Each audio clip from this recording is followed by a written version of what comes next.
साथियों नमस्कार, मैं रमेश काला और आप देख रहे हो जीके विद काला। दोस्तों, कक्षा 12 हिस्ट्री का 11वां लेसन है विद्रोह और राजस्थान। बोर्ड परीक्षा 2024 के हिसाब से इन नोट्सों को तैयार किया है। वीडियो लास्ट तक देखें, चैनल को सब्सक्राइब करके बेल आइकन को प्रेस कर लें। 1857 का आंदोलन और उसके व्याख्यान, क्रांति के बारे में इसमें हम जानेंगे। जितने भी आपके मोस्ट इंपॉर्टेंट क्वेश्चन बोर्ड परीक्षा 2024 के लिए बन रहे हैं वो सब देख लेंगे। लास्ट तक वीडियो देखना आपको। विद्रोह और राजस्थान या 1857 की क्रांति। 1857 की क्रांति की शुरुआत दोस्तों 10 मई 1857 को मेरठ की सैनिक छावनी से हुई थी। क्रांति की शुरुआत कब हुई? 10 मई 1857 को। कहाँ से हुई? मेरठ से। इस क्रांति की निर्धारित तिथि 31 मई थी, लेकिन ये 10 मई को ही शुरू हो जाती है, पहले शुरू हो गई है। 1857 की क्रांति के समय भारत का मुगल बादशाह बहादुर शाह जफर द्वितीय था। छोटा प्रश्न बन सकता है, 1857 की क्रांति के समय मुगल बादशाह कौन था? बहादुर शाह जफर द्वितीय। क्रांति के दौरान गिरफ्तार करके उन्हें बर्मा की रंगून जेल भेज दिया गया और 1862 में वहां उनकी मृत्यु हो जाती है। 1857 की क्रांति के समय भारत का गवर्नर जनरल लॉर्ड कैनिंग था। क्रांति के बाद ये भारत का प्रथम वायसराय बना। 1857 की क्रांति का तात्कालिक कारण क्या था? चर्बी युक्त कारतूस था, याद रख लेना। एक मेरा व्लॉग चैनल है, इस वीडियो के नीचे डिस्क्रिप्शन में उसका लिंक है, उस चैनल को भी आप जरूर सब्सक्राइब करें। 1857 की क्रांति में एनफील्ड नवीन राइफल का प्रयोग किया गया। इससे पहले ब्राउन वेस नामक राइफल का प्रयोग होता था। 1857 की क्रांति में कौन सी राइफल का प्रयोग किया गया? एनफील्ड राइफल का। हर छावनी में विद्रोह का घटनाक्रम एक समान ही था। जैसे जैसे खबर फैलती गई, सिपाही विद्रोह करते गए। सैनिक विद्रोह की शुरुआत किस प्रकार से होती है? सिपाहियों ने किसी न किसी विशेष संकेत के साथ अपनी कार्यवाही शुरू की। कहीं बिगुल बजाया गया, कहीं तोप का गोला छोड़ा गया, कहीं पहले शस्त्रागारों को लूटा गया और सरकारी खजानों पर कब्जा किया गया। सरकारी दफ्तर, जेल, टेलीग्राफ दफ्तर, रिकॉर्ड रूम और जंगलों पर हमला किया गया। विद्रोह में आम लोगों को भी शामिल हो जाने से बड़े शहरों में साहूकारों तथा अमीरों पर भी हमले हुए, क्योंकि आम जनता उन्हें अंग्रेजी शासन का वफादार और पिट्ठू मानती थी।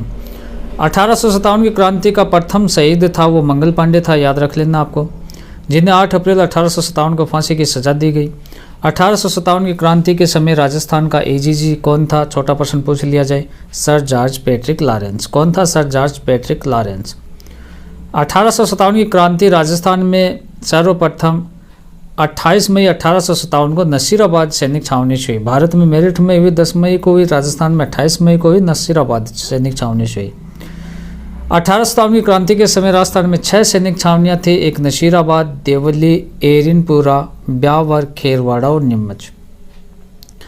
संचार के उस समय माध्यम कौन कौन से थे? तो अलग अलग जगह पर विद्रोह के ठर्रे में समानता की वजह आंशिक रूप से उसकी योजना और समन्वय में निहित थी। जैसे एक छावनी से दूसरी छावनी में सिपाहियों के बीच अच्छा संचार बना हुआ था।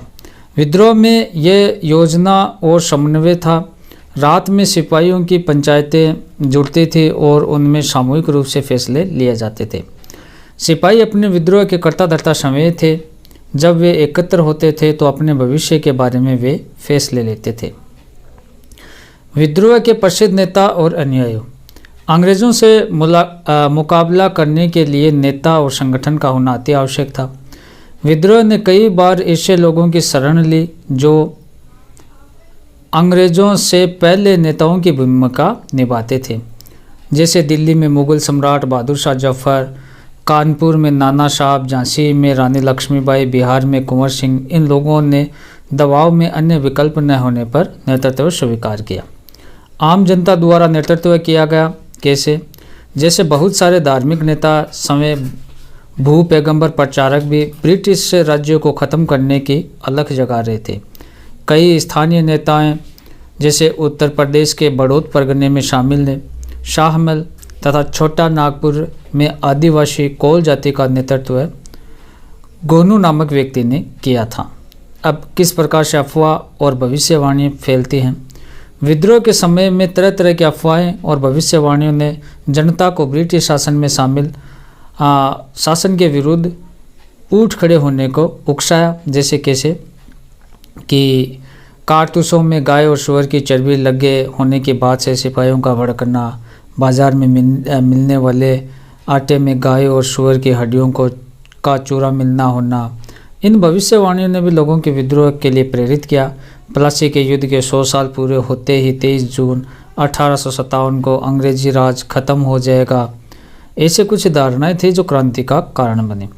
1857 की क्रांति का प्रतीक चिन्ह कमल का फूल और चपाती था। शहरी क्षेत्र के लिए कमल का फूल था और ग्रामीण क्षेत्र के लिए चपाती थी। गांव-गांव में चपातियां बांटी गई। रात में एक आदमी गांव के चौकीदार को एक चपाती देकर 5 और चपातियां बनाकर अगले गांव में पहुंचने का निर्देश दे जाता था। लोग इसे किसी आने वाले उथल पुथल का संकेत मान रही थी। लोगों द्वारा अफवाहों में विश्वास किया गया। अफवाह तभी फैलती है जब उनमें लोगों के दिमाग और मन के अंदर छिपे हुए डर की आवाज़ें सुनाई देती है।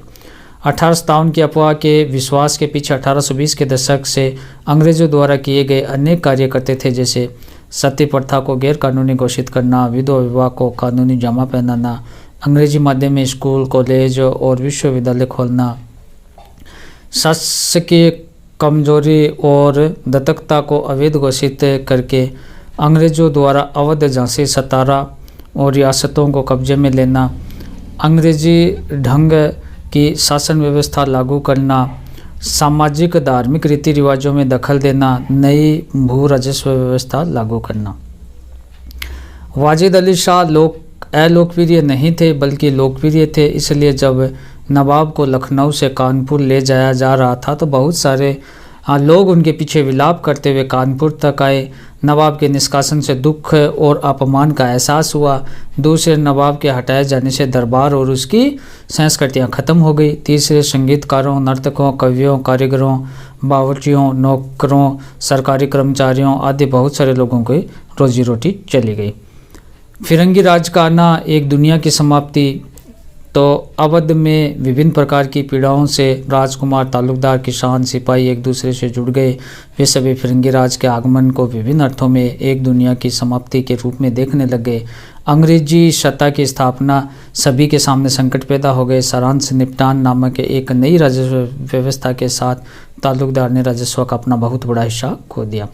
तालुकदारों को हटा दिया गया और किसानों के साथ सीधे समझौते किया गया। कंपनी ने सीधे किसानों के साथ राजस्व का निपटान किया। अब राजस्व का आंकलन किया गया, इसलिए किसान परेशान थे। सिपाहियों को कम वेतन मिलता था तथा समय पर छुट्टियां भी नहीं मिलती थी। इन कारणों से सिपाही भी असंतुष्ट थे। विद्रोह से पहले सैनिकों और अंग्रेजों के बीच मैत्रीपूर्ण व्यवहार था, लेकिन 1840 के दशक में ये व्यवहार बदलने लगा। दोनों के बीच दूरियां बढ़ने लगी। विद्रोह की मांग किस प्रकार से बढ़ती है?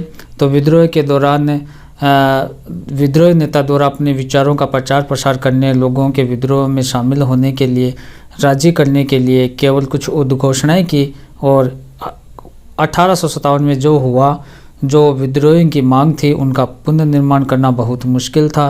1857 के विद्रोह के बारे में विस्तार से जानने का एकमात्र तरीका ब्रिटिश अधिकारियों के विवरण के माध्यम से ही जाना जाता था। उनकी बातों को जानना।